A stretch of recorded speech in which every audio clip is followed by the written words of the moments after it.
Good morning students. हम पढ़ रहे थे पाठ 13 बढ़े चलो। ये कविता हमारी हो गई थी और ये अभ्यास कार्य भी हमने कर लिया था। आज करेंगे हम मौखिक प्रश्न उत्तर।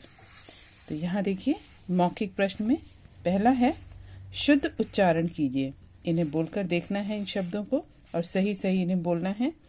क्या लिखा है? पहला शब्द वस्त्र, फिर अटूट, उसके बाद अमृत, फिर लहू, मिसाल और मशाल।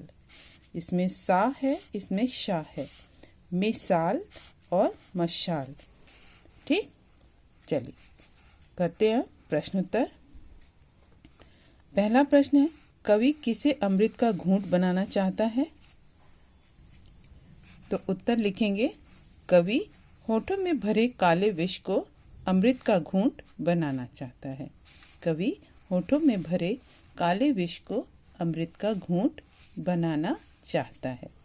ठीक। दूसरा प्रश्न, हाथ में कुछ भी न होने पर भी कवि डटे रहने की बात क्यों कर रहा है? हाथ में कुछ भी न होने पर भी कवि डटे रहने की बात इसलिए कर रहा है क्योंकि लक्ष्य प्राप्ति के लिए किसी हथियार की ज़रूरत नहीं होती। हाथ में कुछ भी न हो तो भी अपनी मेहनत और कर्तव्य को पूरा करते हुए अपने लक्ष्य को प्राप्त कर सकते हैं। तो उत्तर लिखेंगे, हाथ में कुछ भी न होने पर भी कवि डटे रहने की बात इसलिए कर रहा है क्योंकि लक्ष्य प्राप्ति के लिए किसी हथियार की ज़रूरत नहीं होती। बिना रुके उसकी तरफ बढ़ते रहना चाहिए। ठीक।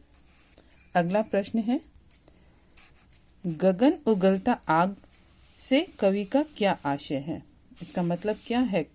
गगन उगलता आग से कवि का आशय है कि भीषण गर्मी, बहुत ज़्यादा भीषण मतलब बहुत अधिक गर्मी। ठीक। अब करते हैं हम लिखित प्रश्न उत्तर। कवि कहाँ डटे रहने को कह रहा है? कवि अपने कर्तव्य के प्रति डटे रहने को कह रहा है। दूसरा प्रश्न है, कवि ने किसे अमृत का घूंट समझने को कहा है? कवि ने अधर में कालकूट को अमृत का घूंट समझने को कहा है। तीसरा प्रश्न है, कवि ने यह कविता किसको संबोधित करके लिखी है? कवि ने यह कविता देशवासियों को संबोधित करके लिखी है। ठीक है। तो ये सारे प्रश्न उत्तर आप जो है अपनी कॉपी में इस प्रश्न के बाद करेंगे। ठीक। देखो, जैसे यहाँ कर रखा है मैंने।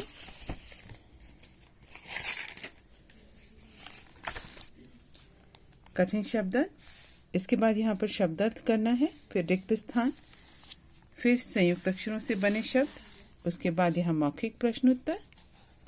ठीक है। और उसके बाद जो है यहाँ पर इस तरह से लिखित प्रश्न उत्तर। ठीक। तो इस तरह से ये सारे कार्य आप अपनी कॉपी में करेंगे। ठीक।